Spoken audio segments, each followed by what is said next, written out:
1857 সালে যে সিপাহী বিদ্রোহটা হলো, সেটাকে জাতীয় অধ্যাপক আব্দুর রাজ্জাক বলছেন এটা যতটা না বিদ্রোহ, তার চাইতে বেশি একটি দুর্ভাগ্যজনক ঘটনা।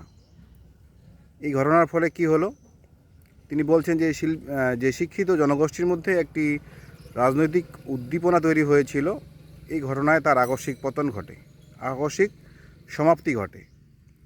বস্তুত এই ঘটনা শিক্ষিত মধ্যবিত্তের খারাপ দিকগুলো সামনে নিয়ে আসে।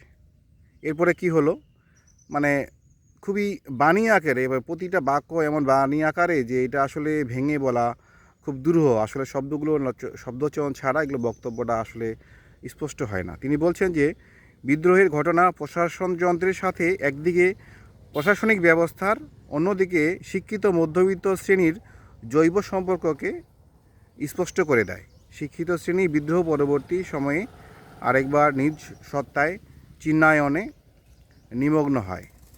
এবং উনি বলছেন যে, আমি জানি না কিসের ভিত্তিতে বলছেন, যে এর পরবর্তীতে যে 20 বছর এই যে দায়ভার সম্পূর্ণ মুসলমানদের উপরে বর্তিত হলো, এবং এই 20 বছর এই মুসলমানদের এই দায় বহন করতে হলো। এবং এর পরবর্তীতে হলো কি, তারা একটা যে অমুসলিম যারা এখানে তৎকালীন কথিত যে শিক্ষিত সম্প্রদায়, তারা বারবার এটা বোঝাতে চেষ্টা করলেন যে আমরা এই আন্দোলনের সঙ্গে, মুসলমানদের সঙ্গে আমাদের সম্পর্ক নেই, এবং তারা একটি জাতীয় সত্তা তৈরির চেষ্টা করলো, যেই সত্তা আসলে সেকুলার ছিল না। এবং তখন যে তৎকালীন যে যারা এই আন্দোলন, এর পরবর্তী তিনি বলছেন যে কিছু কাজ হলো, রাজনারায়ণ বসু, এবং পরবর্তীতে আমরা যদি দেখি যে বঙ্কিমচন্দ্রের আনন্দমঠ উপন্যাস, সম্পূর্ণ একটি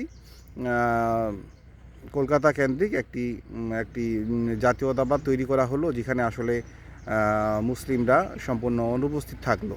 এর পরবর্তীতে কিন্তু আমরা দেখছি যে এর পরিণাম হলো সামনে আরও আমরা যে দেখছি যে এটা আসলে বেশি আরও মন্দের দিকে ধারাবাহিকভাবে একটি চিহ্ন আকারে থেকে গেছে।